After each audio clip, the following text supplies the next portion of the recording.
So I've noticed this really interesting phenomenon when traveling, and I think the best name for it is like Peter Pan syndrome. And if you're not familiar with the story, it's basically just a fairy tale about lost boys on an island, and the idea is that sort of like a magical island, and they basically never age or grow up. And I think it's actually a really powerful metaphor for a trap that a lot of people fall into, especially people who maybe don't have the best support growing up, or also people who grew up with a lot of privilege. Um, and basically, what Peter Pan syndrome is in day to day life is when you meet people and they seem a lot younger or less mature than their actual age. And obviously, like everyone has different pace that they do things. Different life stages happen at different times for different people, right? But Peter Pan syndrome is specifically referring to when there's a bit of a noticeable delay, like sort of arrested development, and people are acting much younger than seems responsible or seems appropriate to their age. And what I've noticed, especially traveling, there's a lot of people who are between like early 20s or maybe late teens up into like 30s. And to me, it makes a lot of sense that the people in their younger 20s or below still want to like party a lot, drink, just like do crazy shit, go on adventures, which makes a lot of sense. I mean, like I'm in my younger 20s, so stuff like that can be fun sometimes, but it's also like kind of like not that fun. Like you, if you do it too often, then you're just kind of like a loser, like you're kind of just a degenerate and you're not really like being productive or getting anything done. So like, like I think there's a balance to kind of strike, right? So, but what I've noticed is that there's a lot of people like in their late 20s or even 30s, and they're still like traveling. They may or may not have like a real job, even. Like a lot of them just work like weird, random, like remote gigs, and like don't really have like much of a plan. And it seems like they're mainly just traveling to kind of like escape their family or responsibility in general. And that's where Peter Pan syndrome comes in. Is it's like you kind of go to a literal or metaphorical or literal island, like in the case of a lot of Southeast Asia, and you're on this island with a bunch of people who are just like that. Like they're young, but they're not necessarily all like super young, like younger, earlier 20s or below, right? And all these people are kind of like reinforcing this behavior where it's like acceptable to kind of like act like you're still a teenager or a college student, even though you're like way 5-10 years older than that now. And sometimes I just wonder like what is the kind of forces that are driving this divide, where it seems like there's a lot of people who are really pressured to succeed, right? And people will basically either like kind of rush into a career and try to make as much money as possible because that's what society and their parents or friends or family tell them to do, right? But the reality is that a lot of people also do the opposite, right? Like they see this like kind of rat race or this like hustle culture, and they think, wow, that kind of sucks. I mean, I'd rather just be kind of poor but have freedom and like not have to work 40 hours or more a week and get to travel and all of that. And honestly, it does make a lot of sense in some ways to do that during your 20s, but you're sacrificing stuff too. And if you bring it too far, if you're just like, you know, by the time you're halfway through your life, you're still traveling, you don't really have a serious relationship or children or like a stable career, then I feel like that's the point where it's like, okay, it's getting kind of late, and these tropical islands are like the perfect place to kind of get play out Peter Pan syndrome. And that's why I think in the original fairy tale it's quite literally an island that they go to, and they're trapped on this island that sort of prevents them from ever aging. And I think these islands actually exist in real life. Like a lot of the Philippines, when I was in Siargao, that's like kind of the perfect example, I think, because it's affordable enough that if you kind of live simple, like you can live there for months and months with just like moderate savings. Like you don't even need a ton of money if you're willing to like accept like, not super high living standards, right? And like for a lot of people, I think it's ideal because you can literally just party, hang out with friends, drink, and like it's so cheap that it's like in some ways it's really easy to justify, right? Because if you were working and you had to live in a major city and you're making a high salary, right? Yeah, you'd probably be netting more money overall, obviously, if you're actually working, but you're also paying more in rent. You have more expenses, like maybe you have to buy a car, insurance, utilities. You might be spending more on food.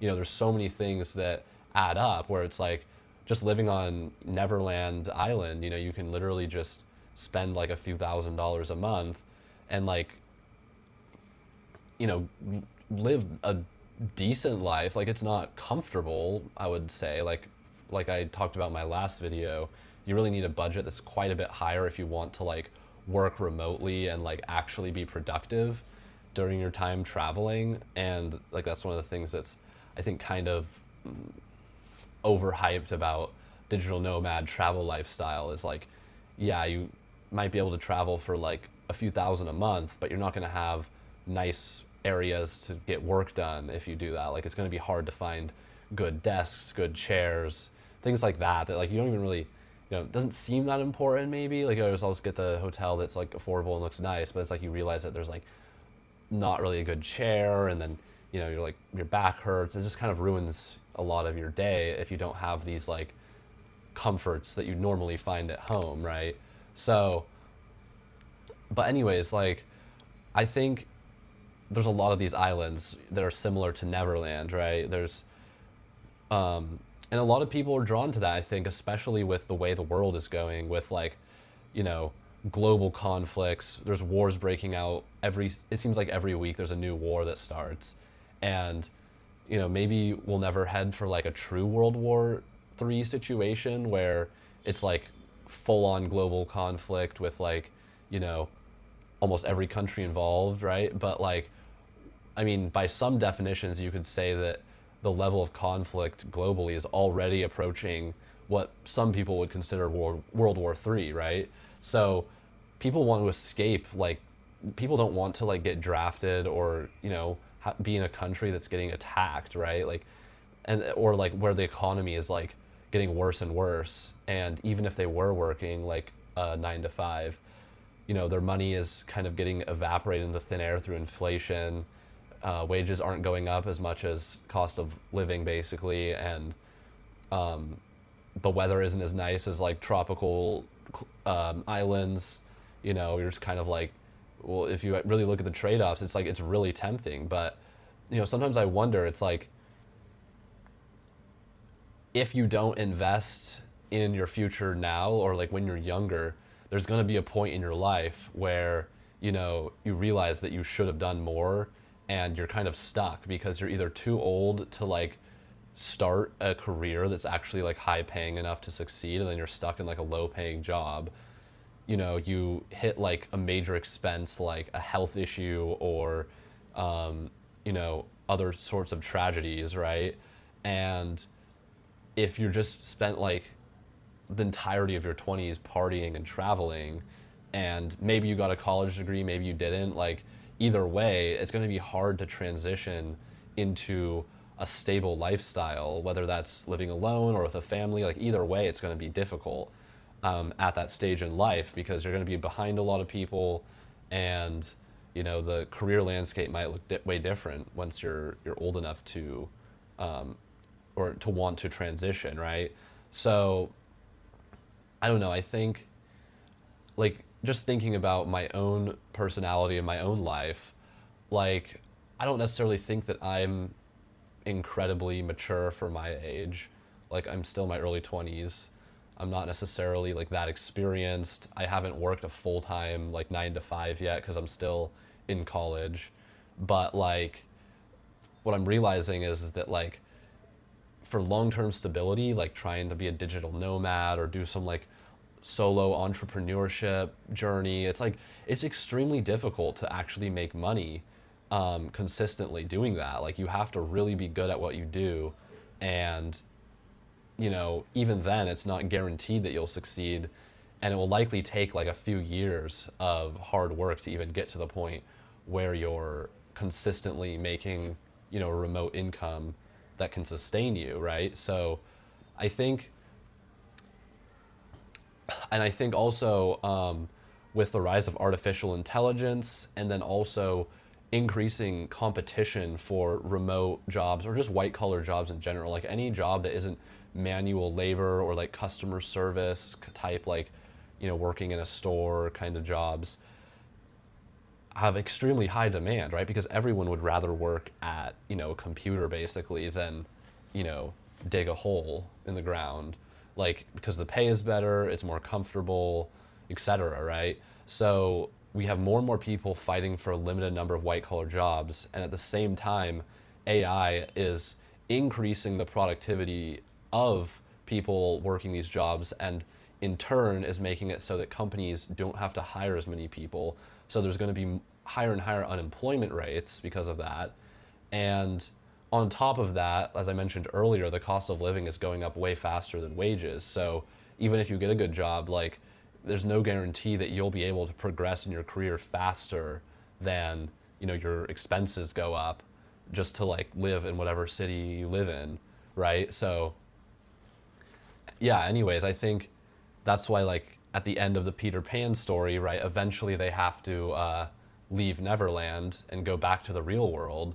And even though that's some people might stay trapped forever in Neverland, but like I think ultimately the right choice is to return at some point to the real world, right? Like there's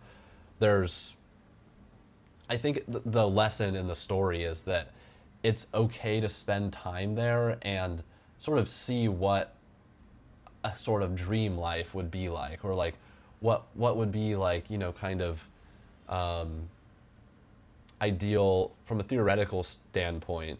But what I think a lot of people find trying to live this like kind of dream lifestyle is that you can't sustain it for very long, because like I think that's the thing, like when you have a dream at night, right? Like you it's often very like illogical, like the nothing that happens really makes logical sense, but there's still a lot of components from real life. So it's like your brain gets tricked into thinking it's real because, there's like some people, or there's like things that you recognize and you feel like it's real, right? There's no like executive functioning going that's like, critically thinking and thinking, oh, this is obviously a dream, like this isn't real.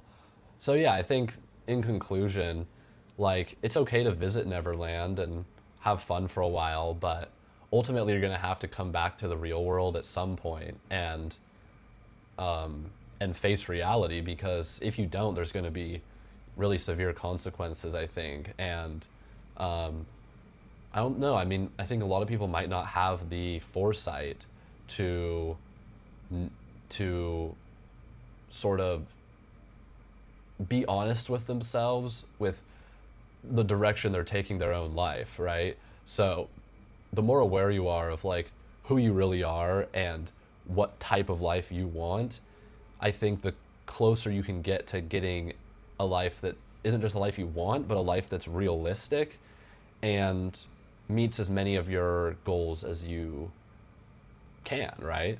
So yeah, in conclusion, yeah, don't be Peter Pan, I guess. Anyways, bye bye.